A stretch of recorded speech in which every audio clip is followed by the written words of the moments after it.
I read the book of The Last Picture Show, which I thought was a very moving and beautiful book by Larry McMurtry. It seemed to me that Texas of that period would look too pretty in color, because color does romanticize, and I thought this story had to have a hardness and a density that you just don't get in color.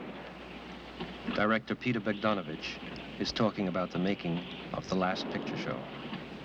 I was very intrigued with the idea of it being set in the 50s. And it's amazing now, really, it's only 3 years since the film came out.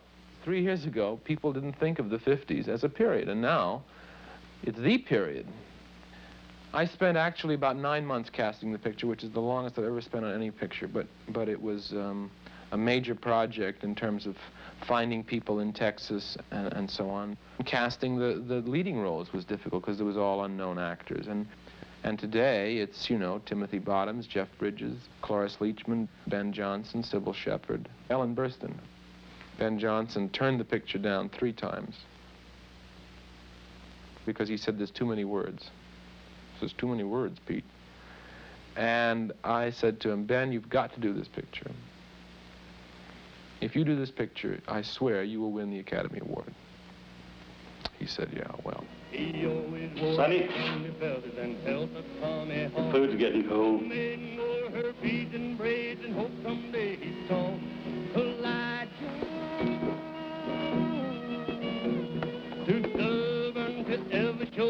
Well, what are you grinning about? Chicken, fry me a steak and try to use meat this time. I was walking through a supermarket, and a girl was looking at me from the cover of a magazine. We found out who it was. It was a girl named Sybil Shepherd. And I said, that's the kid. That's the girl. You could just see her like a butterfly going from flower to flower, wilting them as she went, you know?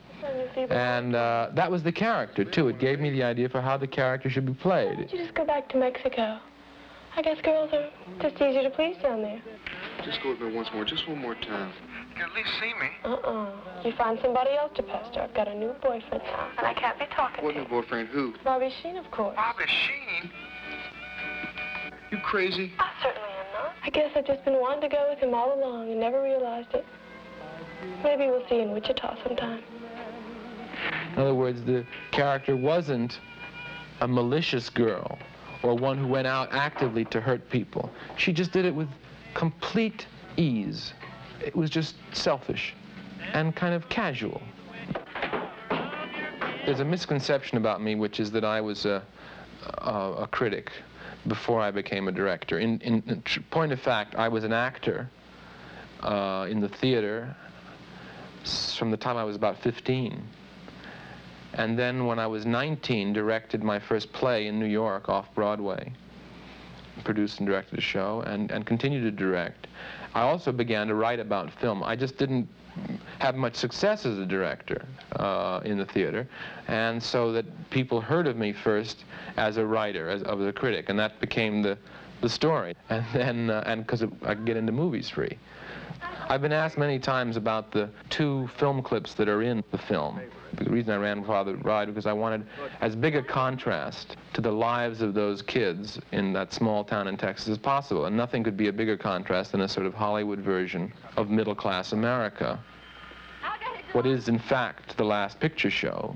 In other words, the last movie they go to see in that small town before the theater closes. For me, had to be a film that was set in Texas somehow. And I wanted it to be a film about the days when Texas had a glory and a kind of reason for being. I wanted a picture about adventure and a picture about blazing trails. There wasn't any choice. It was Red River, and it was purely from subject matter. I thought it was better that the movie theater closed with a bang rather than a whimper. There's a scene between Jeff Bridges and Tim Bottoms where they have a big fight about J.C., played by Miss Shepherd, and dialogue, one of the longest scenes in the picture. And we rehearsed the actors a lot, but then we never shot any of it in one continuous take. We did all little bits and pieces of it, 4 lines here, 5 lines here, 3 lines there, 1 line here, and a lot of different camera angles. I would say about 35 different camera angles, and they were all in the picture. I think it's one of the best shot scenes in the picture. In fact, I think it's the sequence in the film that I'm most happy with. And the last picture show in this release is a minute and a half longer. And the reason is because I cut this scene, which is between Eileen Brennan and Tim Bottoms. Not because the people didn't like the scene, but they wanted the film to be under 2 hours. Say, I hear Dan's going back to work soon. I guess you'll be quitting before long. Honey, we got $4,000 worth of doctor bills to pay. I will probably be making cheeseburgers for your grandkids. And recently, because I had to check a print for the new release, I ran the picture. Good, but I thought the performances were just wonderful. In fact, the next day I called Cloris Leachman, and Ben Johnson was so wonderful, and Jeff Bridges. All the actors were just, you know, really good. You really, it's hard to make a bad picture when you have that many good actors working for you.